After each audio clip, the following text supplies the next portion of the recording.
Gravando. Vamos lá. Olá, Jarline, tudo bem? Oi. Vamos lá. Vou compartilhar a tela com vocês aqui para vocês poderem ver o slide.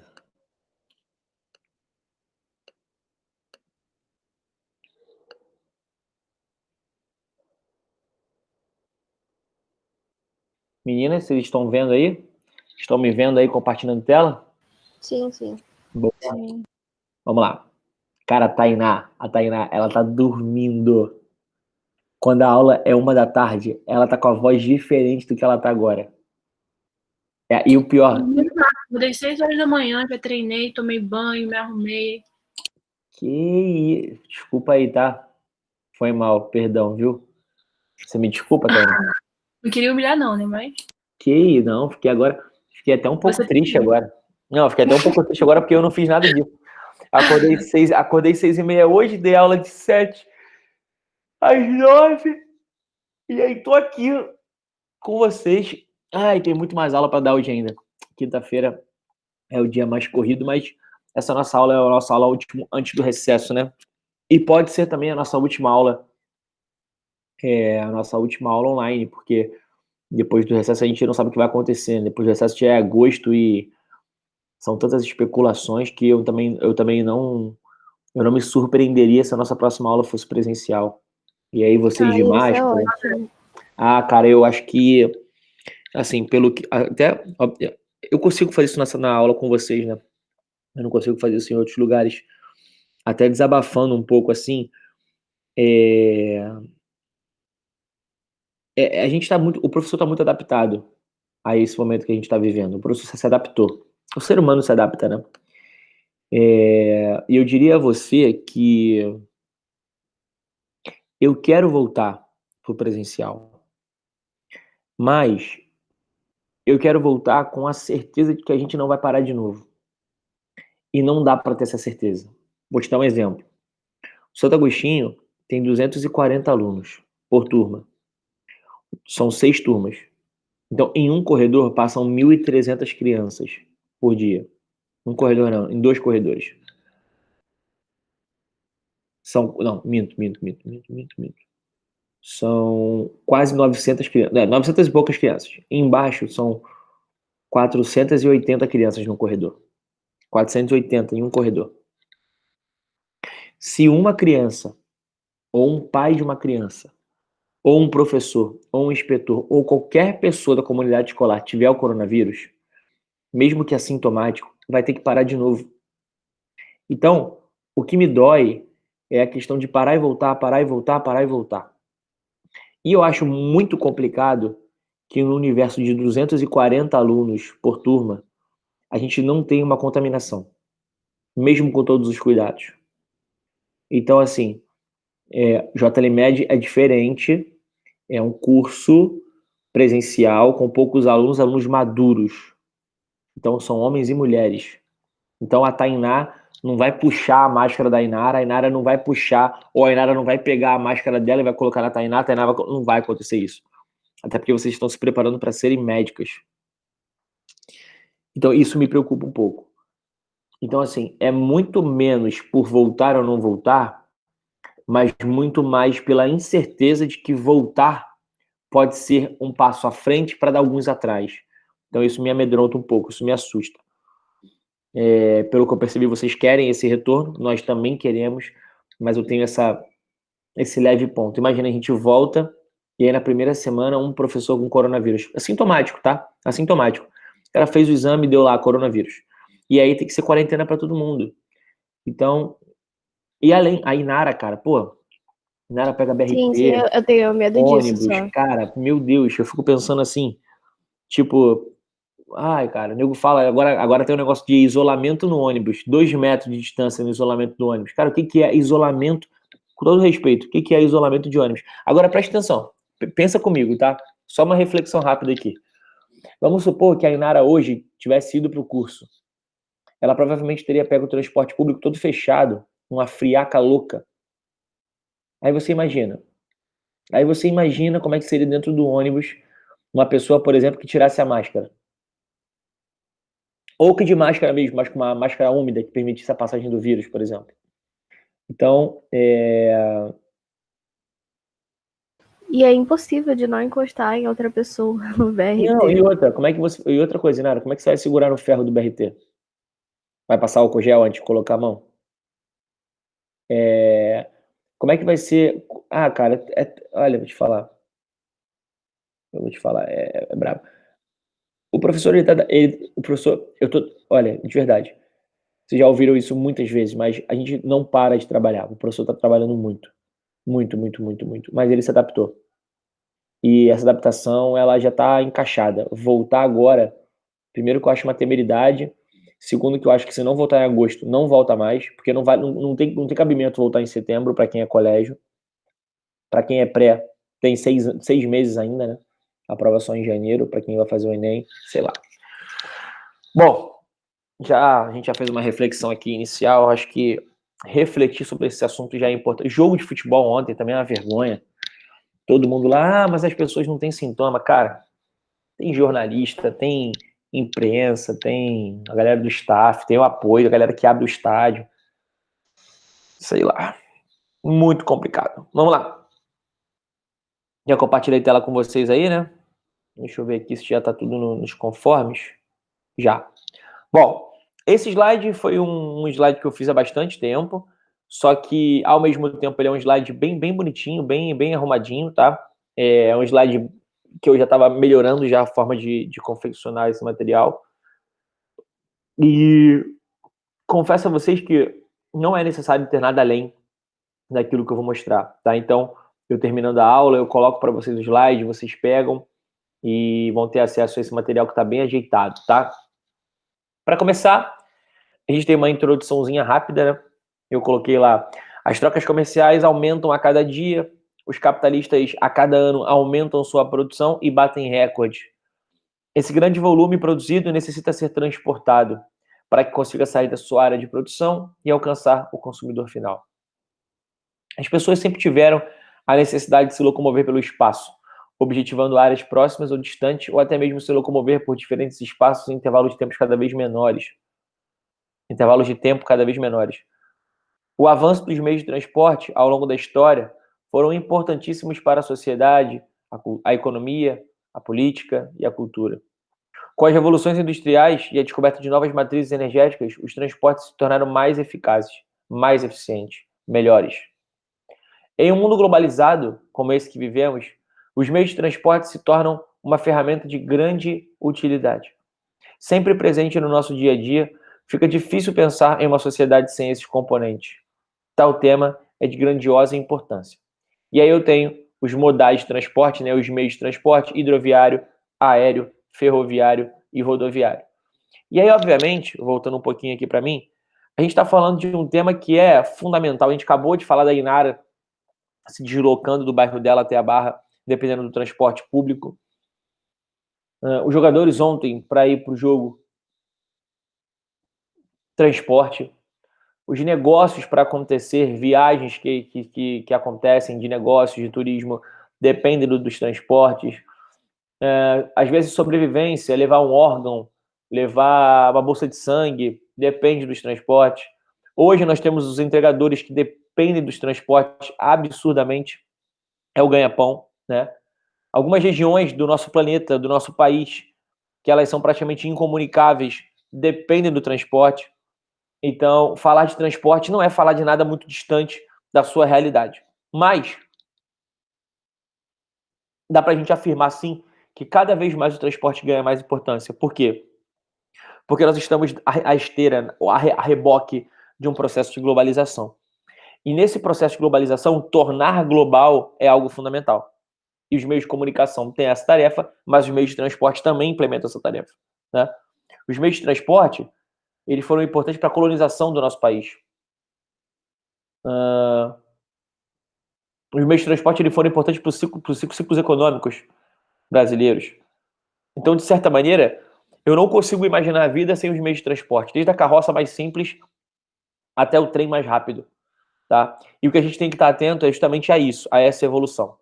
E essa evolução ela aconteceu ao longo de anos, ao longo de muitos anos, tá? E aí, quando eu digo isso, eu digo para vocês, ao mesmo tempo, que as revoluções industriais foram importantíssimas para esse avanço. A primeira revolução industrial, a máquina a vapor, com os trens a vapor, a evolução para a eletricidade e a chegada do petróleo, o motor a combustão, e hoje que a gente tem são meios de transporte que ainda usam motor a combustão, mas, por outro lado, combustíveis alternativos, energia solar, carro elétrico, e assim por diante. Então, dá para a gente trabalhar meio de transporte, mas dá para a gente trabalhar um pouco de fonte de energia, dá para a gente trabalhar a Revolução Industrial, fases do capitalismo.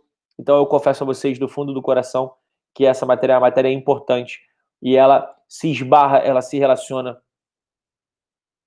muito com a globalização, mas também com outros temas. Vou dar mais um exemplo aqui para a gente poder encerrar.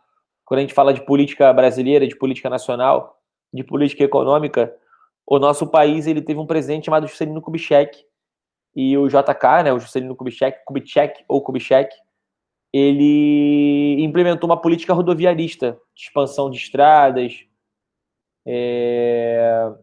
permissão para a entrada de indústrias automobilísticas com mais facilidade no país, e isso meio que interferiu diretamente na forma como o brasileiro vive.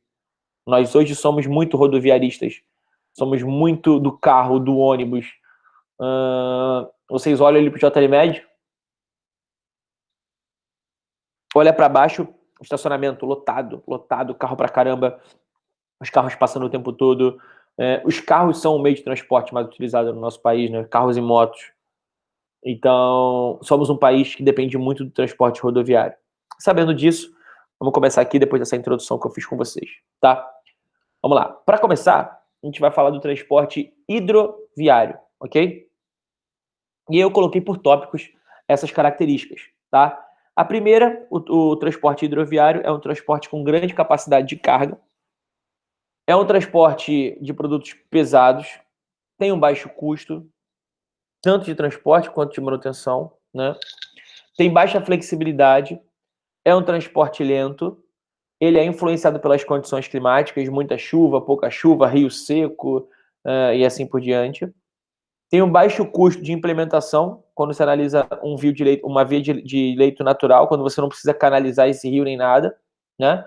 Mas ele pode ser elevado caso você precise construir uma barragem, uma eclusa ou um canal, né?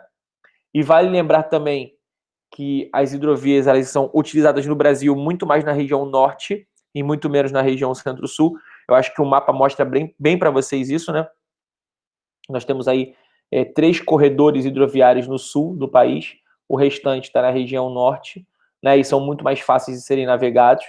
E vale a gente lembrar também, como eu coloquei no exemplo lá embaixo, nos países de elevada latitude, as regiões mais frias, perto dos polos, pode ter o congelamento desses mares, né? E eu vou dificultar a navegação em algumas épocas do ano. E aí, provavelmente, vocês viram ali, no tópico 5, baixa flexibilidade. O que é isso, Igor? Para falar de baixa flexibilidade, para falar de flexibilidade entre os transportes, a gente precisa lembrar que um barco, para poder andar, um navio, para poder andar, ele precisa de água. E uma vez que ele precisa de água, ele fica preso a um corpo hídrico. Então, aonde passa água, ele pode circular. Aonde não passa água, ele não pode circular.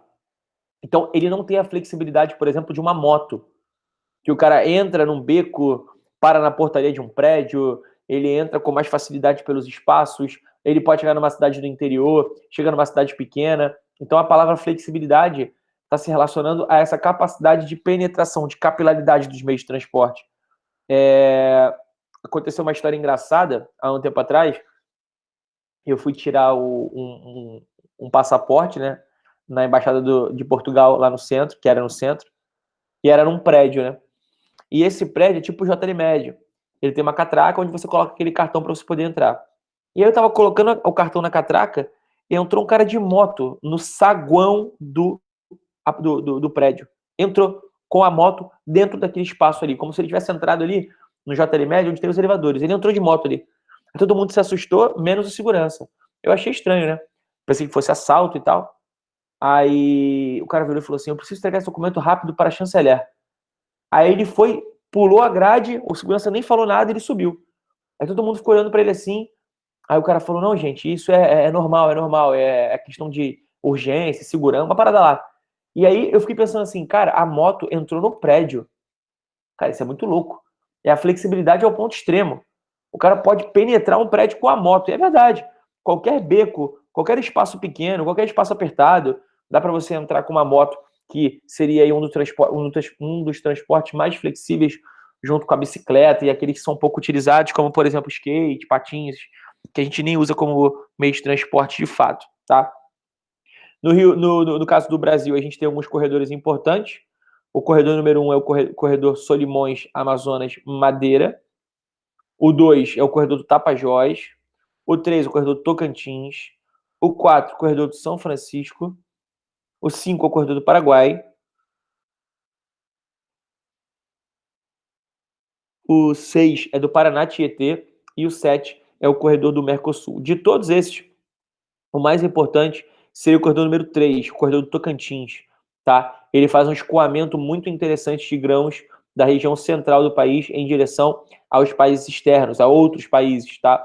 Então, no caso desse corredor aí, que está bem no meio do país, aí, mais ou menos da região de Goiás, em direção ao estado do Pará, seria aí uma forma bem interessante da gente entender qual é a importância desse corredor hidroviário, tá?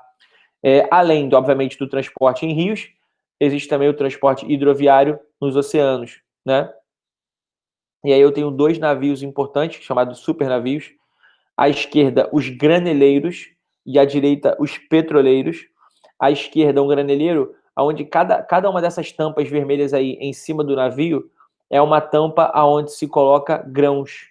Então, essas tampas se abrem nos portos e aí os graneleiros vão lá e vão jogando esses grãos dentro desses navios. Então, quando você olha para um navio desse aí, cara, a gente está falando de muitas toneladas de grão, mas muitas toneladas de grão. É grão pra caramba, tá? A gente está falando aí de grãos para, sei lá, para a China, para o Japão, para a Coreia do Norte. Às vezes é um navio desse lotado de soja. É muita coisa, é muito material, é muita coisa, vocês não fazem ideia, tá? E do lado direito, nós temos os petroleiros. Quando vocês olham para aí, parece um navio um pouco mais velho, né, deteriorado. E ele tem aí em cima, ele não tem essas tampas, mas ele tem alguns canos. E esses canos, eles são alimentados por mangueiras que enchem esses navios de petróleo, tá? E aí temos uma grande preocupação, que é uma possibilidade de acidente, vazamento, rompimento do casco, explosão de motor, que geraria um impacto ambiental gigantesco para a região ao redor, né? A gente teve um caso grave aqui no Brasil, um navio que passou pelo Oceano Atlântico e pode ter lançado um óleo grosso no Oceano Atlântico, que contaminou as praias do Nordeste, gerou um impacto muito grande e ligou alerta para a questão do transporte de combustível no litoral brasileiro, tá? Nós temos aqui os principais portos do mundo. Hoje, o porto de Singapura é o mais importante, depois vem o porto de Xangai, na China, ou de Hong Kong, ou de Shenzhen, na China, e o de Busan, na Coreia do Sul. E aí eu queria uma análise importante entre os maiores portos do mundo. Em 89, você tinha Hong Kong, Singapura, Roterdã, Europa, Kaohsiung, em Taiwan, Kobe, Busan, Los Angeles, América do Norte, Nova York, América do Norte, Keelung.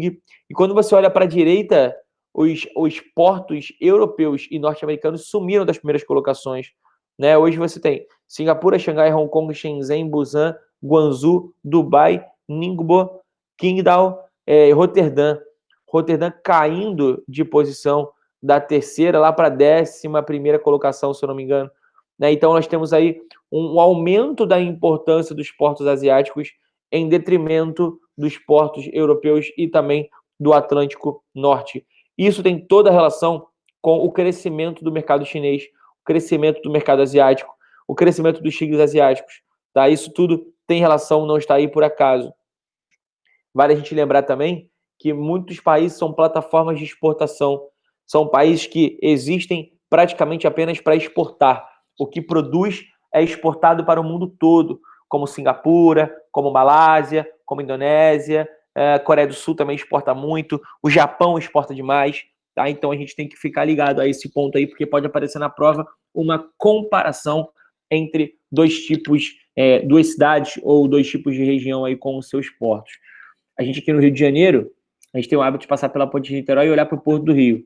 Cara, nem compara o tamanho dos portos.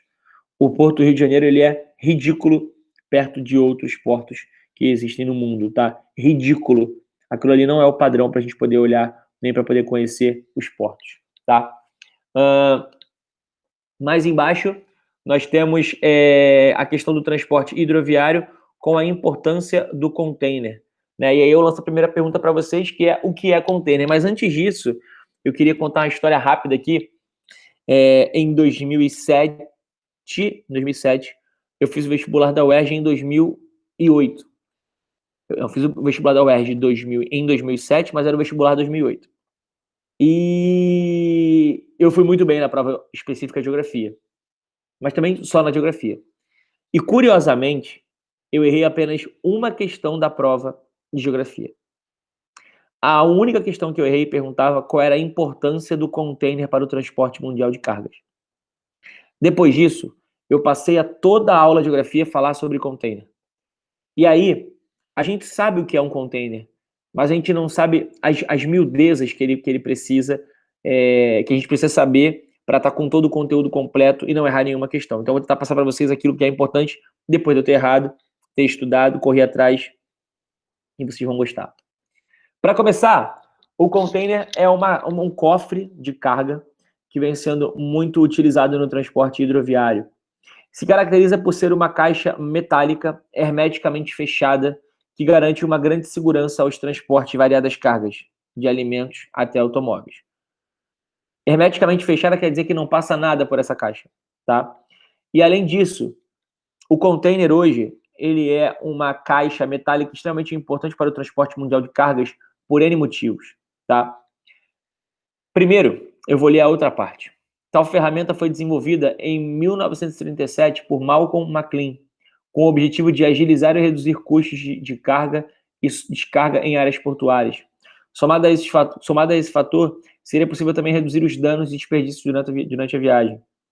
Outro fator que deve ser mencionado é a facilidade para se trabalhar com outros modais de transporte, uma vez que o container também é utilizado em rodovias. Então, o que acontece é o seguinte: a gente tem um transporte hidroviário que depende muito do container. Por quê? Porque ele facilita você tirar e colocar o container no navio, porque essas máquinas aí que aparecem na imagem, como essas máquinas do lado direito, elas já têm um suporte muito rápido, muito ágil para poder transportar esse container do navio para o porto e do porto para o navio, tá? Por ser hermeticamente fechada, o produto fica protegido e seguro, né? Se for um produto como, por exemplo, um saco de café ou grãos, né, você não perde essa carga, mesmo que ela rompa, que ela se abra na viagem. E um outro fator importante é que você pode transportar esse container diretamente para cima de um caminhão ou diretamente para cima de um trem, né, porque já existem caminhões e trens preparados para carregar esse tipo de container de caixa metálica, tá? E outro ponto bem importante é que quando você tem uma caixa como essa, você tem a possibilidade de misturar produtos diferentes e reduzir custos. Então, por exemplo, eu quero mandar para a China 100 capinhas de iPhone. O container custa 10 mil reais. Pô, mas eu não vou utilizar o container todo. Então, eu posso dividir os custos de transporte do container com outras pessoas que queiram utilizar a mesma caixa para poder levar mercadorias para o mesmo lugar. Então, é muito comum, por exemplo, os containers terem os seus valores divididos por aqueles que desejam exportar e dessa maneira barateia o custo de produção, né? Então, isso é um incentivo maior à exportação. Então, o container ele facilita, o container ele viabiliza, ele permite que você tenha um maior deslocamento, uma maior facilidade dessas mercadorias pelos oceanos, tá?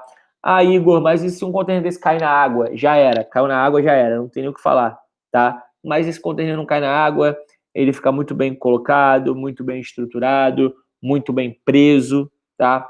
É muito seguro, para poder abrir um container desse precisa de muita logística, de muita senha, de aparato, é um transporte seguro, tá? Aí você fala assim, Igor, mas e os piratas na costa leste da África?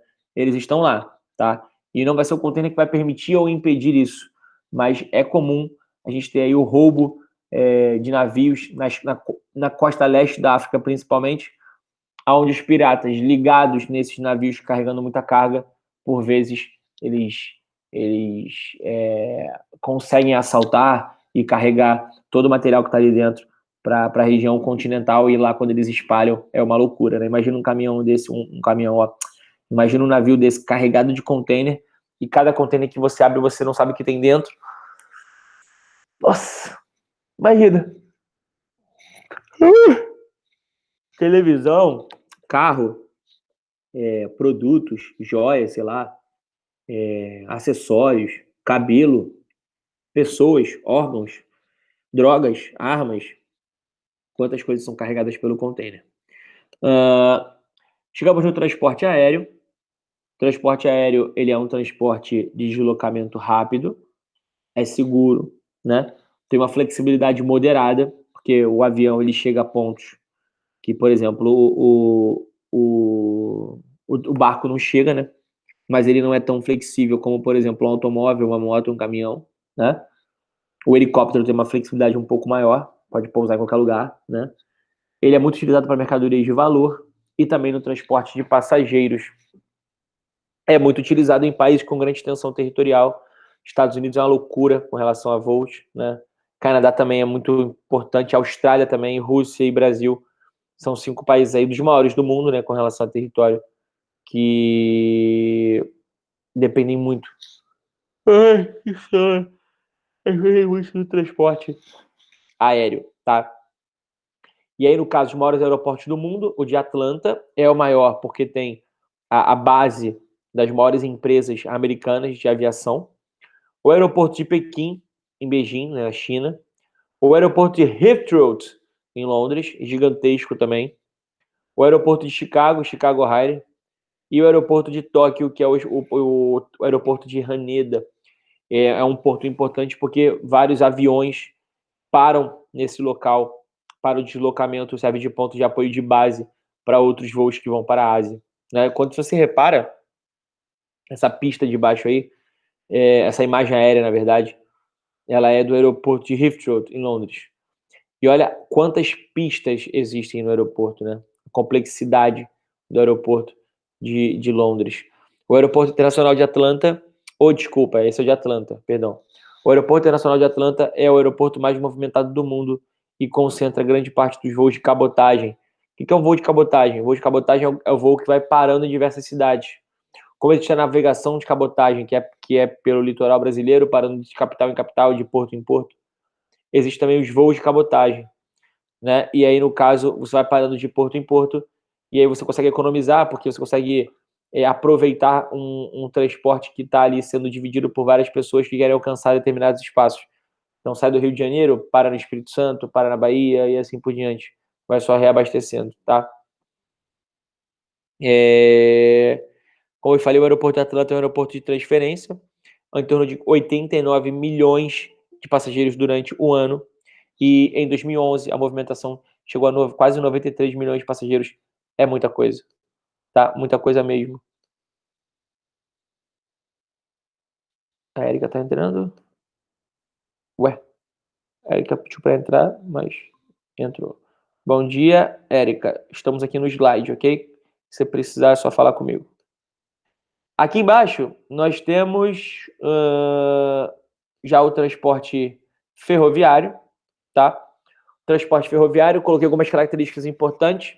Ele tem grandiosa capacidade de carga, ele é adequado para grandes distâncias, ele tem uma elevada eficiência energética, com pouca energia ele anda bastante, porém ele tem um alto custo de implementação, mas é um transporte de baixo custo e de baixa manutenção. Possui maior segurança em relação ao modal rodoviário, visto que ocorrem poucos acidentes, furtos e roubos. Já no rodoviário, meu irmão, roubo é uma loucura o que tem de roubo de carga no Brasil. No Rio de Janeiro, então, isso era uma parada absurdamente gigante, né? É um transporte lento, tanto o transporte em si, né, o deslocamento do vagão, mas também o transporte lento para carga e descarga. É um transporte com baixa flexibilidade, depende do trilho depende muito do trilho do trem para poder seguir viagem, e aonde não tem trilho, ele não consegue andar, então ele acaba tendo uma baixa flexibilidade. Tem pouca integração entre os estados brasileiros. O Brasil não é um país que tem um investimento tão grande no transporte ferroviário, então isso é um ponto muito complicado. E o lado positivo é que ele é pouco poluente. Se vocês repararem, essas são as ferrovias mais importantes do país, né? São pouquíssimas. O transporte ferroviário hoje ele é largado, né? Dá para a gente dizer apenas que o transporte ferroviário e o transporte metroviário eles são utilizados em grande quantidade nas cidades, né? E nem são todas as cidades brasileiras que têm o metrô. Então, a gente tem que ficar atento porque o transporte ferroviário ele deveria ser muito mais utilizado no nosso país. Nós temos um interior que produz muito, temos um interior que produz a riqueza do nosso país, temos um país agroexportador. Se o país é agroexportador, nós necessitamos de exportação. E para eu escoar essa produção para o litoral, eu necessito de ferrovias, rodovias, hidrovias integradas, que permitem esse contato, que permitem essa possibilidade de escoar de maneira muito mais fácil. Olha que coisa curiosa. As principais ferrovias do país, repara que elas estão concentradas no centro-sul. E repara como elas são um pouco flexíveis, elas vão até mais ou menos a altura de Brasília e só. Talvez aqui entre em Campo Grande e só. Repara que no Nordeste as ferrovias são muito pequenas. E geralmente essas ferrovias estão ligadas a regiões portuárias. Aqui embaixo, no centro-sul do país, ainda tem algumas que se destacam. Mas, cara, tá muito longe de ser algo aqui importante. Tá? Então, nós temos uma questão muito complicada de logística no nosso país. A gente vai falar disso daqui a pouco. Mas o Brasil, ele carece de um movimento interessante para o escoamento de mercadorias. E isso é assustador. Eu digo a vocês, com toda a sensibilidade do mundo, que o nosso país poderia exportar muito mais do que exporta. Só que, infelizmente, existe uma falta de interesse gigantesca em botar dinheiro nos transportes. Eu não sei de onde vem isso, mas é muito louco a gente pensar que o nosso país poderia ser muito mais rico, que as pessoas poderiam ter muito mais grana acumulada se nós tivéssemos uma política interessante de transporte. A gente não tem isso. Então, é bem complicado a gente pensar nesse ponto. Aí você fala assim, Igor, compara com outro país. Olha isso. Ai! Transporte ferroviário nos Estados Unidos, cara. Olha que parada louca. Se você tirar o fundo, né, o fundo azul, e você deixar só a linha vermelha das ferrovias, você consegue saber que isso são os Estados Unidos, na verdade. Então, olha o tamanho da rede ferroviária americana. Aí você fala assim, pô, Igor, mas pro lado esquerdo não tem muito. Primeiro, o lado esquerdo é mais montanhoso, né? O lado direito é mais plano. E para a esquerda é um país, é um novo Estados Unidos, que vem sendo recentemente ocupado. Mas eu confesso a vocês que talvez esse gráfico já esteja até desatualizado, porque o lado oeste dos Estados Unidos, ele já necessita de uma rede de transporte ferroviário adequada para poder fazer o deslocamento de seus produtos. Então, é absurdo poder olhar e ver até algumas manchas vermelhas aí, né, de tão próximo que são as linhas. Se você pegar, por exemplo, essa partezinha aqui do canto, Nova York e Washington, tá? Aqui tem Chicago, Indianápolis, aqui embaixo tem o Texas, tá? Então são regiões dos Estados Unidos que estão conectadas pela rede ferroviária. E eu nem vou mostrar para vocês o metrô de Londres para a gente não ficar triste. Mas o metrô de Londres é uma loucura. Para quem já foi em Nova York, o metrô de Nova York também é outra loucura, tá? Transporte rodoviário, aí no caso o transporte de cargas no Brasil, né? Possui a maior representatividade entre os modais existentes. É muita rodovia, é muita estrada. É o transporte adequado para viagens curtas ou médias. Tem um baixo custo de implantação. Construir estradas não é de todo caro. Tem um alto custo de manutenção. Essa sim é cara porque eu preciso construir a estrada, mas eu preciso manter a manutenção dela. Então muitas vezes a rodovia ela é privatizada, ela passa por um grupo privado para poder gerir esse espaço. É muito poluente, tá? Porque você usa o carro, o ônibus, o caminhão e assim por diante. Tem um elevado índice de roubo de carga, principalmente nas regiões metropolitanas das grandes cidades. É um número elevado de assaltos, né? É um serviço com uma flexibilidade muito grande, porque dá para chegar na porta, basta você comprar um produto do Mercado Livre que você vai ver o caminhão parando na porta do seu prédio, o carro parando na porta do seu prédio, ou o motoqueiro parando na porta do seu prédio.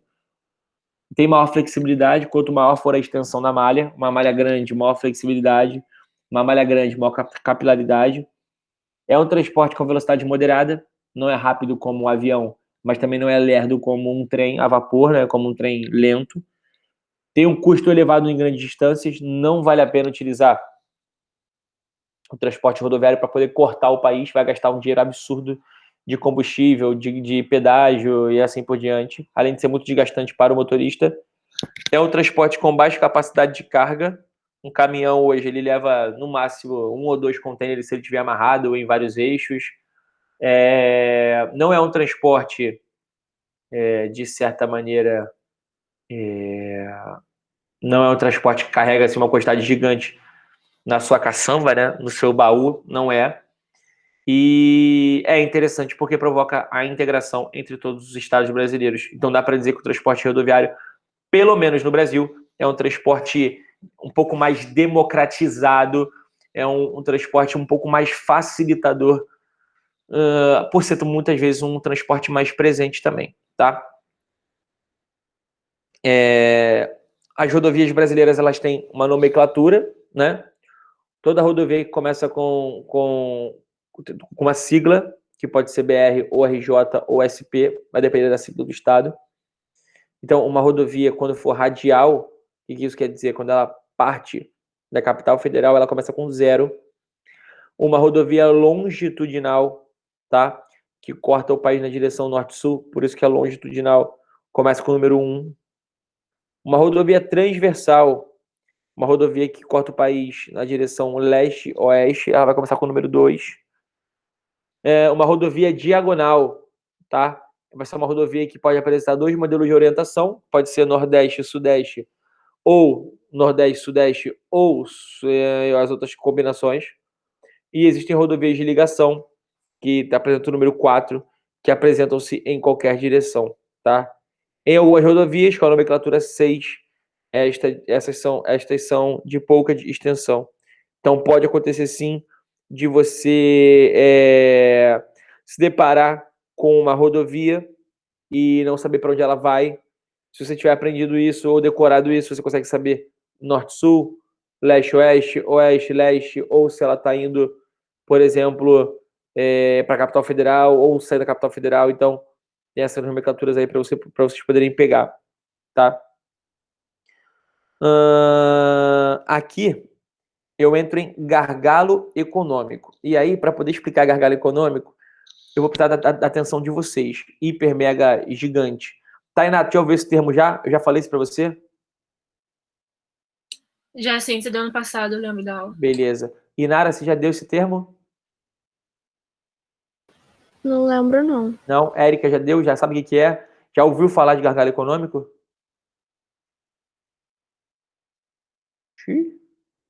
Acho que a Érica não tá com a gente, não. Então, vamos lá. Tainá e Inara, presta atenção. Oi, sim, tá, eu tô sim. Beleza. É que travou meu computador. Já ouviu falar sobre isso? Nunca ouvi, não. Beleza. Então, olha Acho só. que não. Beleza.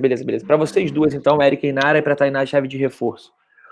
Eu quero que vocês imaginem o seguinte. Eu sempre dou esse exemplo, tá? Quero que vocês imaginem que eu tô com 2 garrafas de coca na mão, de 2 litros. Só que uma garrafa, ela tá inteira, com aquela boca bem pequenininha, tá? Com aquela tampinha. E a outra, nós cortamos ela na parte mais grossa. Então, uma garrafa tá inteira, com uma boca bem pequenininha, e a outra garrafa tá cortada na parte mais larga. Então, tem uma parte bem grande assim. A gente enche de água as duas na mesma altura, na altura do rótulo, tá? Sem colocar muita água. Se eu virar as 2 garrafas ao mesmo tempo, é óbvio que a garrafa cortada com uma boca maior vai liberar água com mais facilidade. A água vai escoar mais rápido. Por outro lado, a garrafa com aquela boquinha pequenininha vai demorar mais a liberar essa água. Então, eu tenho aí uma diferença de escoamento da água. Aí você fala assim, tá bom, Igor, o que isso tem a ver com a matéria? Presta atenção. A água, no nosso exemplo, é o produto, no caso da economia brasileira. Então, o produto é a água do nosso exemplo. Eu preciso escoar essa água, escoar esse produto para fora do país. Por outro lado, eu preciso que o Brasil seja a garrafa cortada com um espaço desse tamanho. Eu não posso permitir que o Brasil seja uma garrafa inteira com um gargalo pequenininho. Por quê? Porque se eu tiver poucas saídas para o meu produto, eu, consequentemente, vou ter ele chegando de maneira mais demorada no local de destino dele.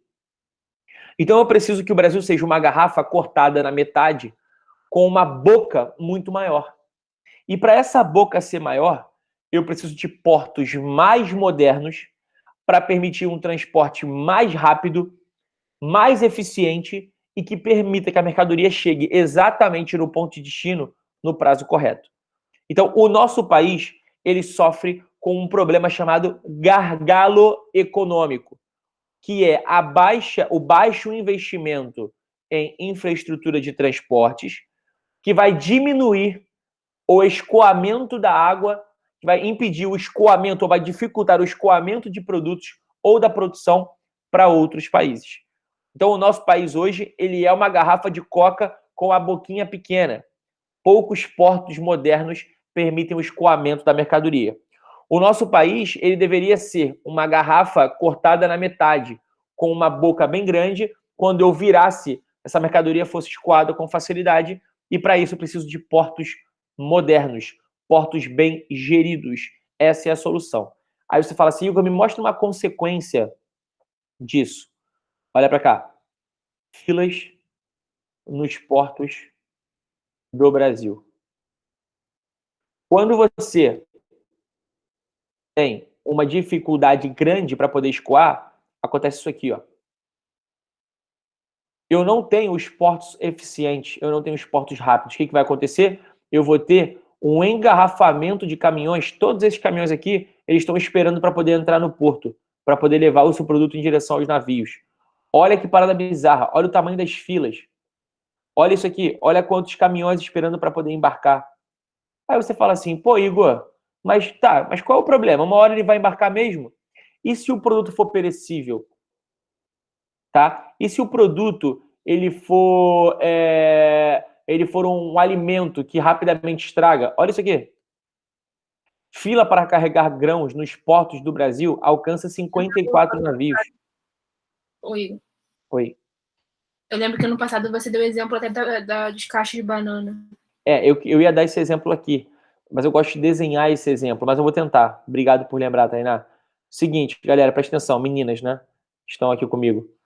Vou tentar passar esse exemplo para a Inara e para a Érica. Eu sempre dou o exemplo de uma caixa de banana, um caminhão lotado de banana, né? Se esse cara, por exemplo, que está vendendo banana, ele arranca a banana muito verde, da cor do meu casaco, lá no bananal, lá na bananeira. E aí ele precisa deslocar essa banana rápido para um outro local, para que a banana ainda chegue verde, para o cara poder consumir e ela começar a amadurecer e ficar pronta para ser consumida quando ela começar a ficar amarela com aquelas pontinhas pretas. O problema é que muitas vezes demora tanto tempo para se deslocar um produto que ele acaba ficando maduro dentro do caminhão. Então ele pode também apodrecer dentro do caminhão, dependendo do tempo de demora. Então esse é um ponto muito curioso, esse é um ponto muito importante. Por quê? Porque isso pode levar a um prejuízo para o produtor. Uma vez que ele não consegue vender o produto na fase exata dele. Ele acaba vendendo o produto um pouco mais maduro, e um produto mais maduro é um produto mais próximo do vencimento, então ele tem uma vida útil menor. Então eu preciso, já que a Tainá me fez, me encorajou a explicar dessa maneira para vocês, eu preciso que vocês entendam exatamente dessa forma. Nós precisamos, de certa maneira, agilizar o fluxo da mercadoria para poder mandar isso para outros países. Eu sempre dou o exemplo da Argentina. A Argentina compra o produto brasileiro, ela compra a nossa banana, mas a nossa banana tem que chegar lá verde, ou bem próxima de estar verdinha clara, ou um amarelo claro, para que eu tenha tempo para poder comercializar essa banana, para que ela se desloque dentro do território e para que eu possa conseguir vender a um preço justo, daquele que é adequado. Eu estou mostrando para vocês aqui, essa notícia, ela é de quando? Deixa eu ver se eu consigo achar a data dela aqui. Aqui, ó, 23 de outubro de 2014. Cara, 54 navios. 54 navios na fila. Navios. Aquilo, a questão não é nem o caminhão na fila, não. É o navio esperando para poder atracar.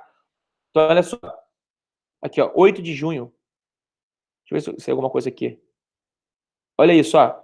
Corrida por açúcar do Brasil em meio à pandemia gera enormes filas no Porto de Santos. Então, olha aqui, os navios eles estão esperando para poder atracar. Ficam parados, ó, esperando aqui. Então, assim, é uma loucura a gente pensar numa situação como essa, tá? Aqui, ó. Ele disse que operadores enfrentarão custos adicionais com demorragem, uma taxa cobrada por donos de navio quando eles precisam aguardar por mais tempo que o esperado. Essa taxa fica ao redor de $20 mil por dia de espera. Olha isso, eu nem sabia essa expressão. Demorragem. Olha isso aqui. Uma taxa cobrada por donos de navio quando eles precisam aguardar por mais tempo que o esperado nos portos. Essa taxa fica ao redor de $20 mil por dia de espera. Está um caos em Santos, disse um segundo operador, ao descrever a briga de comerciantes para achar um espaço. De acordo com a fonte, alguns operadores do mercado têm negociado com usinas a postergação de embarques. Não dá, tá? Não tem como a gente pensar num país extremamente mal gerido na questão de transporte, na questão da logística, tá? Então, a Tainá levantou a bola bem levantadinha aí e eu espero que não tenha ficado nenhum tipo de dúvida. Então, no caso, eu tenho uma infraestrutura de baixa qualidade, um baixo investimento em modernização, uma incapacidade da relação intermodal, de relacionar dois modais, né? Porque o certo seria o navio chegar, deixar o container sai do navio e entra direto no caminhão, entra direto, sei lá, num trem e segue viagem, né? Então, isso é um gargalo, isso gera uma dificuldade de escoamento da produção, tá? Então, caso vocês tenham perguntas aí, tanto a Érica, quanto a Inara, quanto a Tainá, fiquem à vontade aí, ou me deem um ok para que eu possa seguir. Estou tentando falar um pouquinho mais devagar para que vocês possam escrever.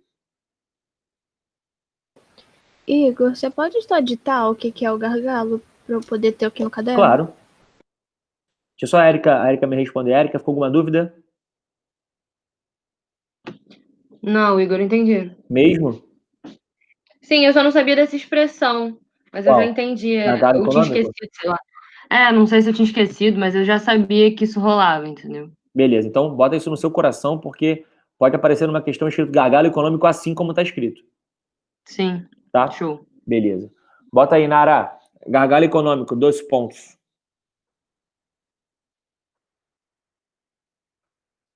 Quando eu puder começar, você me fala. Peraí, só um minuto que o meu computador vai desligar. Deixa eu botar ele na tomada. Show.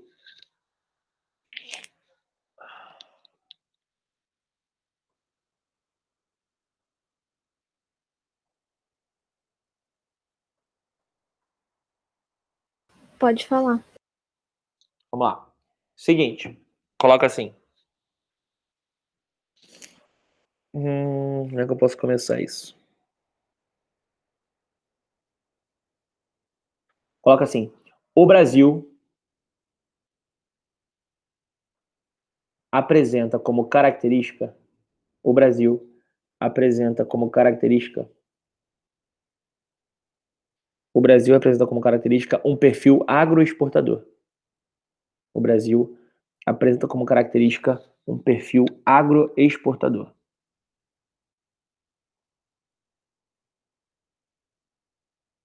E por esse motivo, e por esse motivo, e por esse motivo,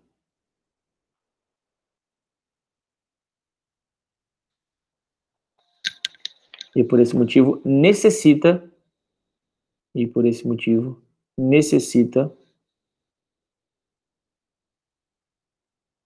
de uma infraestrutura,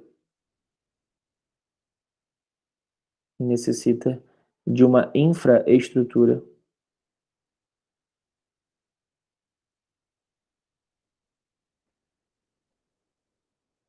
de uma infraestrutura moderna e eficaz,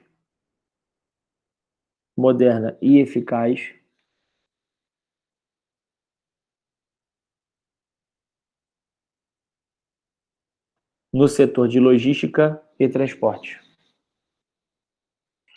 No setor de logística e transportes.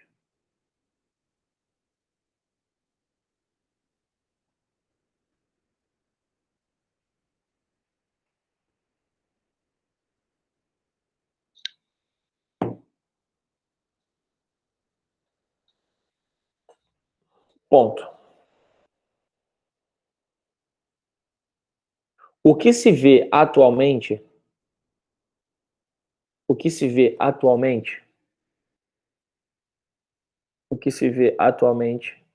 é uma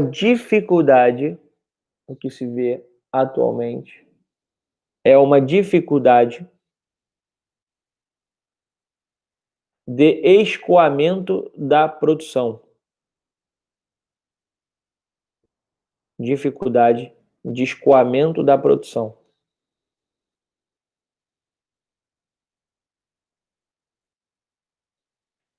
Escoamento da produção em razão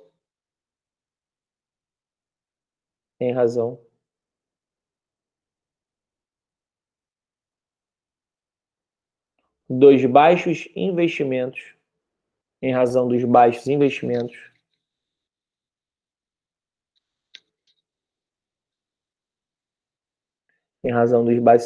feitos pelo governo.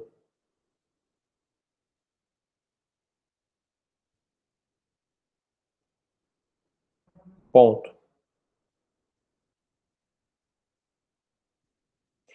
Esse cenário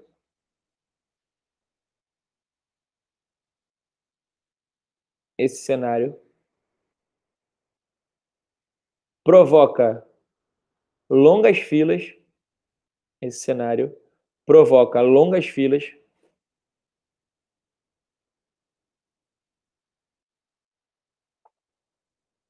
nas regiões portuárias,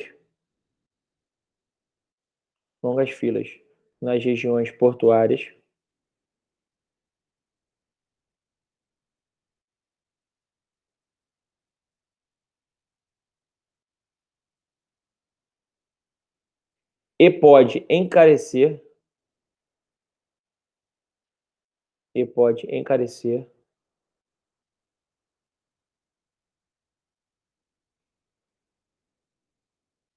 o preço final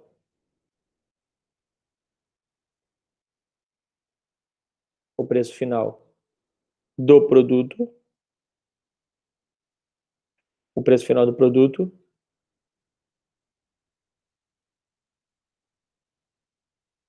ou até mesmo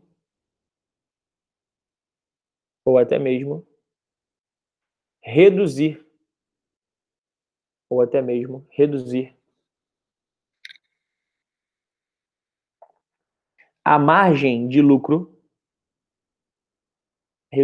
a margem de lucro,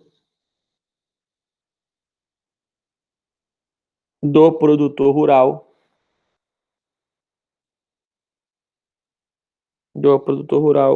brasileiro.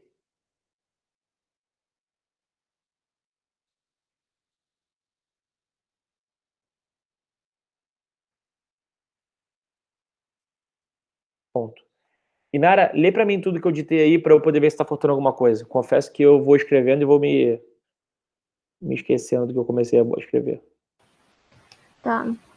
O Brasil apresenta como característica um perfil agroexportador e, por esse motivo, necessita de uma infraestrutura moderna e eficaz no setor de logística e transporte. O que se vê atualmente é uma dificuldade de escoamento da produção em razão dos baixos investimentos feitos pelo governo. Esse cenário provoca longas filas nas regiões portuárias e pode encarecer o preço final do produto ou até mesmo reduzir a margem de lucro do produtor rural brasileiro. Ficou bonito. Agora finaliza assim. Para esse cenário descrito, para esse cenário descrito, atribuímos o nome de gargalo econômico.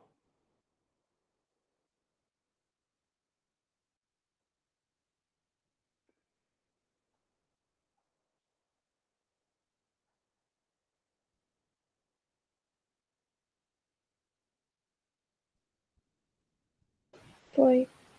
Foi? Érica e Tainá, conseguiram pegar isso aí? Sim, sim. Beleza. Érica? Sim, peguei. Show. Beleza. Vamos lá. Aí você pode perguntar assim, pô, professor, mas calma aí, cara. Se é tão óbvio esse problema, por que o governo não faz nada? Aí óbvio que você vai perguntar isso. Pô, Igor, mas calma aí. É simples. Se tem um problema, o governo deveria investir para poder diminuir o gargalo econômico. Óbvio. Agora apareceu até o cara do Poço. Quem assistiu o Poço aí, ele fala, óbvio. É muito óbvio. Só que falta vontade política. Falta interesse, tá? Por quê? Olha que parada bizarra que eu vou mostrar agora para vocês. Logística é principal gargalo do agronegócio brasileiro, aponta Ancham. Gargalo no Porto de Santos faz aumentar a procura por transporte ferroviário. Nos últimos 15 dias, mais de 300 contêineres migraram do modal rodoviário para a ferrovia, gerando um crescimento de 15% em uma demanda que estava estagnada para a carga containerizada há 3 anos, disse o diretor da ITRI Rodoferrovia, Washington Soares, em nota. Embaixo, gargalo logístico causa perda de 80 bi por ano ao Brasil.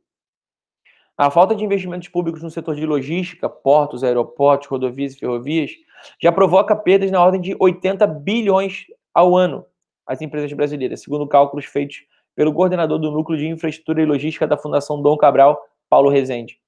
O valor corresponde a 4% do produto interno bruto e é idêntico ao volume que o país precisa investir para acabar com os gargalos no setor. O que isso quer dizer? O Brasil, para passar a lucrar 80 bilhões a mais por ano, precisa investir 80 bilhões em transporte. O que isso quer dizer?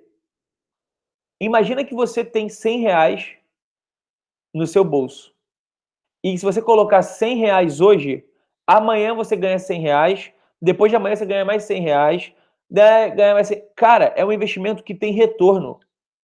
Se o Brasil investir 80 bilhões hoje, ele passa a ganhar 80 bilhões por ano assim que as obras estiverem prontas. Então vale a pena investir, mas falta gestão, falta governo. A culpa é do Bolsonaro? Não. A culpa é do Temer? Não.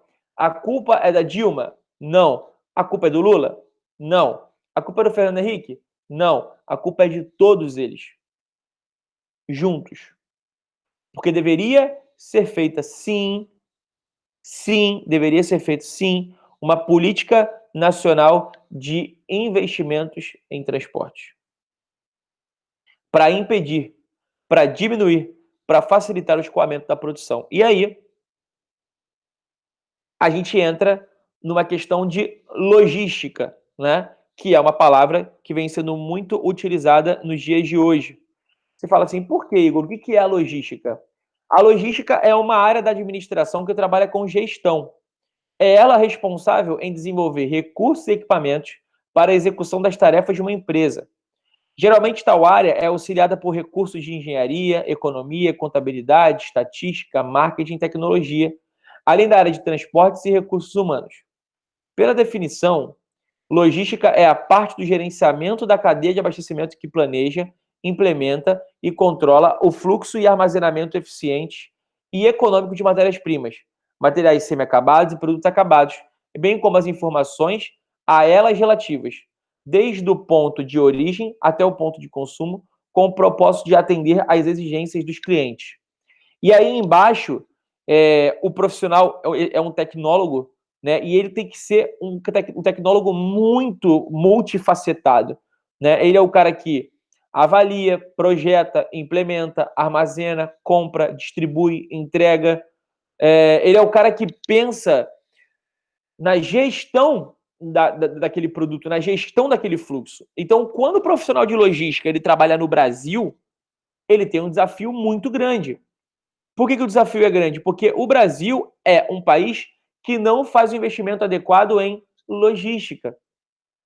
Então, ele tem que pensar mais algumas vezes para conseguir produzir, para conseguir trabalhar, para conseguir fazer da maneira adequada o seu trabalho. É um ponto curioso, óbvio que é, mas a gente não pode deixar de lembrar que o profissional está ali justamente para isso, para tentar reduzir os custos, para facilitar o transporte, para poder deslocar com mais facilidade.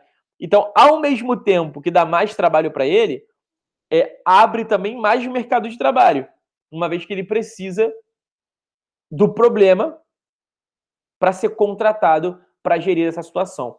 Eu tenho uma amiga minha, quer dizer, eu tenho uma amiga que trabalha na logística da Souza Cruz, a empresa de cigarros, né, de tabaco.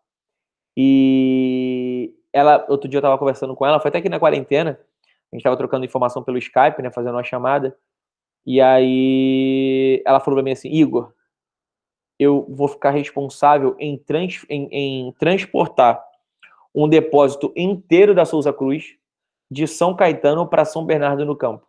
Então, eu vou ser responsável em fazer todo esse deslocamento.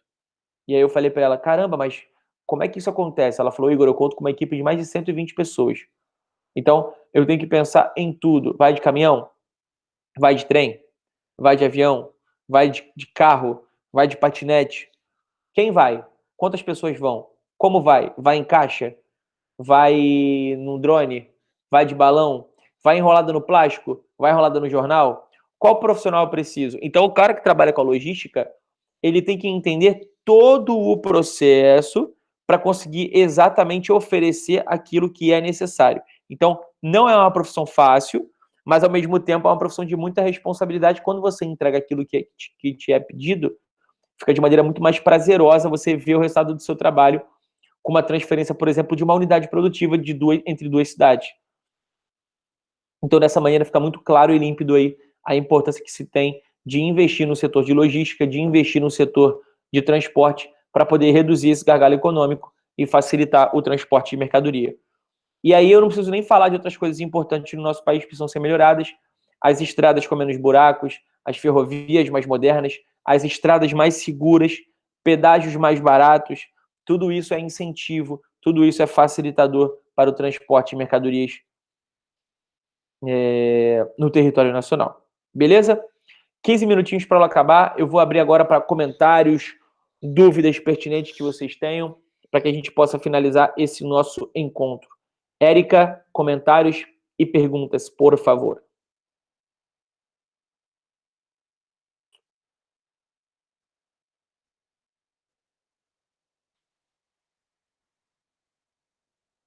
Inara, comentários e dúvidas, por favor. Acho que tá tudo muito claro. Não tem nada pra acrescentar. Conseguiu anotar? Aham. A parte que eu editei para você, conseguiu anotar também. Érica, nada para comentar, nada para perguntar, nada para falar? Não, eu entendi. Entendeu? É tudo certo. Beleza. Sim. Tainá, fala comigo. Eu tenho 15 minutos de aula ainda. Tá tranquilo. Vamos conversar por 15 minutos, então. Brincadeira. Olha só. Deixa eu mostrar. Eu tô compartilhando tela ainda? Não. Não, né? Não. Não, tô. Tá sim. Tô. Beleza. Olha isso aqui.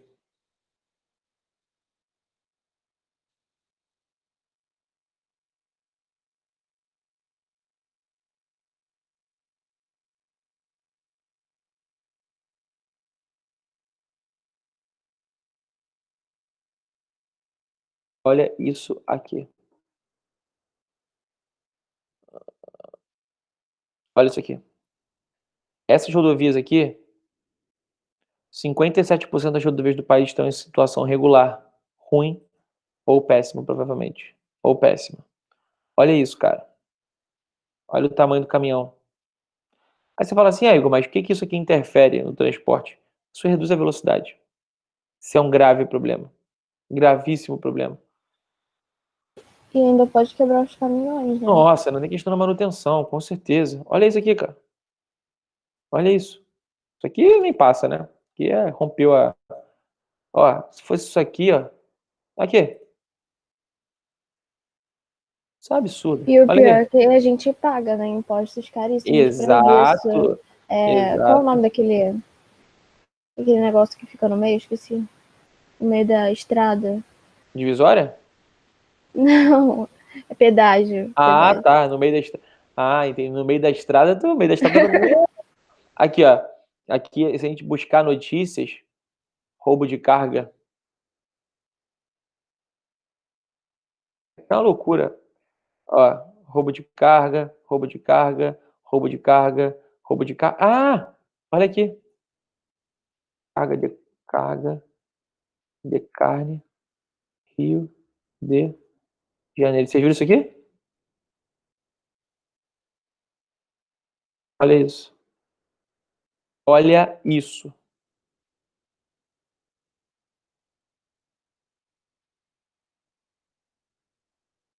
Vou lá, vou colocar. Olha isso aqui, meninas do meu coração. Olha a situação.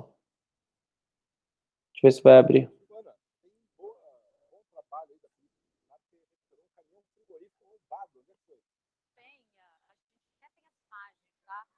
Olha quanta gente. Era um caminhão de carne, né? Foi levado pelos ladrões para dentro ali da favela Kelsos, na Penha. E o pessoal invadiu, começou a levar caixas de carne para casa. Desesperadamente, olha quanta gente.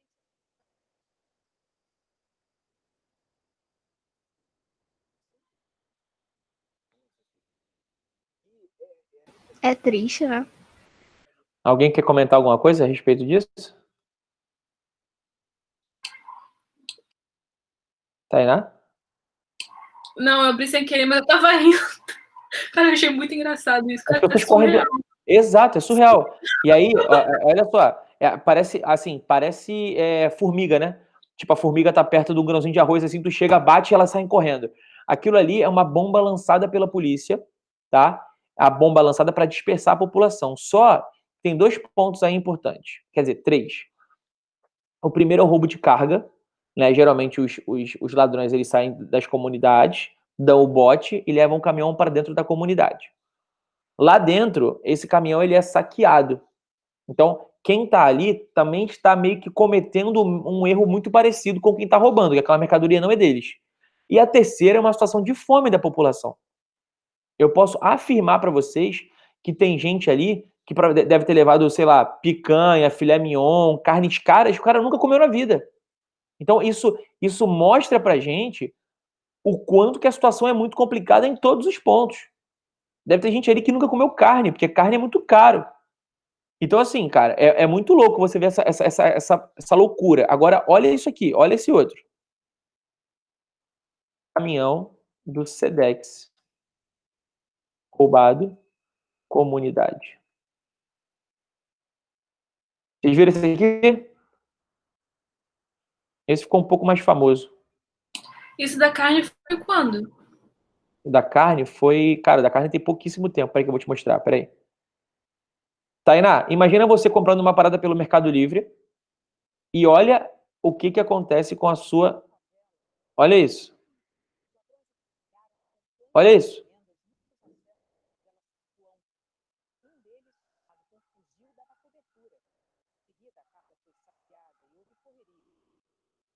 Polícia declarou que trocou tiros para tentar recuperar. Ninguém foi preso. Algum comentário? Como é que o Eu acho cara... que Como é que o cara vai conseguir circular numa estrada brasileira com tranquilidade? É difícil, cara. E aí, quando eles roubam esse caminhão do Sedex, tem laptop, tem roupa, tem presente, tem brinquedo, tem de tudo. O cara vai abrindo caixa e vendo. Ah, abrir caixa, um laptop. Abrir caixa, é um celular. Abrir caixa, é um livro. Abrir caixa, carregador de celular. Abrir caixa, é um sofá. Tô viajando aqui, tá? Mas assim, tem de tudo, cara. Tem de tudo. Aquilo ali, meu irmão, é uma loucura. Fala o que vocês vão falar. Tainá e Nara. eu acho que o Chapadão é um dos maiores saques, não é? Vai tudo pra lá. Sim, ali no Chapadão é muito complicado, mas também na Pavuna, eu esqueci agora qual é o nome da comunidade, mas tem uma comunidade na Pavuna ali que ela fica bem perto do final da Dutra. Entre a Dutra e a linha vermelha, ali perto do Shopping Via Brasil, ali, aquela região é muito perigosa para quem é caminhoneiro, né? Então, os carros passam do lado dos caminhões, o cara aponta a arma, manda o motorista encostar, e aí já era. Leva para a comunidade, e isso está sendo muito comum aqui no Rio de Janeiro. Muitas empresas estão parando de transportar coisas para o Rio de Janeiro, e isso interfere no valor do frete. Muitas vezes o valor do frete ele fica um pouco maior pela questão do seguro que a empresa tem que É fazer. por ser área de risco também, né? Exato, Muitas vezes nem entrega. não entrega. Eu lembro, naquela época do auge mesmo do roubo, né, de carga, teve uma greve, se eu não me engano, dos Correios pedindo um pouco mais de segurança, e se eu não me engano, a loja americana não entregava na minha casa. Então eu colocava o CEP da minha rua e não a loja americana dizia que não entregava. Eu ia na Casa de Bahia, entregava. Mas a loja americana falou que por questão de segurança não entregava. E assim, eu moro num lugar relativamente tranquilo, né? Eu moro perto do Jacarezinho, moro perto do Lins, que também tem muito assalto para lá. Mas assim, eu moro numa rua de uma delegacia, eu moro a menos de 1 quilômetro do batalhão da polícia, eu moro numa área que deveria ser extremamente policiada, mas assim, aqui também às vezes não entrega. Então a situação é muito complicada, é muito difícil. Isso aqui é porque eu mostrei duas coisas para vocês, mas se eu não me engano, deixa eu ver se eu acho uma outra aqui. Igor, aqui na minha rua tem um frigorífico no final da rua, né? Daí, tipo, fica fila de caminhões, assim, um atrás do outro, fazendo barulho o tempo todo. E teve uma vez até que, acho que a carne, tipo, a fila, né? Tava na fila e não tava deixando entregar a carne lá dentro. Daí a carne tava quase apodrecendo. Exato. E, tipo, isso ocasiona um mau odor também. Claro! Péssimo. Nossa, com certeza. Aqui, ó. Ih, tá muito alto. Não, cada grão é especial. Peraí, deixa eu tirar o som aqui. Aqui, ó. Esse aqui foi no Complexo do Lins. Eu vi essa matéria também no dia. Olha aqui, olha que loucura. O helicóptero da Record TV Ué? um novo flagrante de roubo de carga. Passando café ainda com a mulher falando. Na Zona Norte. Peraí. Agora foi. Aqui, ó. Se eu consigo achar aqui. A internet não tá muito boa, não. A mulher tá travada. Deixa eu ver aqui, peraí. Vou voltar aqui e ver a imagem. Aqui, ó. Aqui, essa imagem aqui, ó. Aqui, ó. É muito comum isso acontecer, ó. Transporte de carga em comunidade. Ó, mais um, ó. Roubo de carga com 2 pessoas baleadas. Pô, o que não falta é isso, ó. Caminhão de frango. Ó, caminhão de carga. Isso aqui é pelo Brasil todo. Você imagina o quanto não vale um caminhão desse? Você imagina o quanto de mercadoria não tem aqui dentro? Olha isso, olha isso. Olha aqui. Então é uma loucura, cara. Isso aqui é uma loucura. E a polícia está ficando em cima legal para poder tentar diminuir a questão. Aqui, ó. Mais uma. Roubo de carga também. Então, hoje é muito difícil. E carga roubada. Parece ser alimento. Parece ser uma mão aqui, ó. Parece ser uma mão. Brabo, galera. Brabo. Dias melhores precisam vir. Triste demais. Bom, vou parar de gravar aqui. Vou para os comentários finais aí. A gente tem 4, 5 minutinhos aí para poder encerrar. Quem quiser falar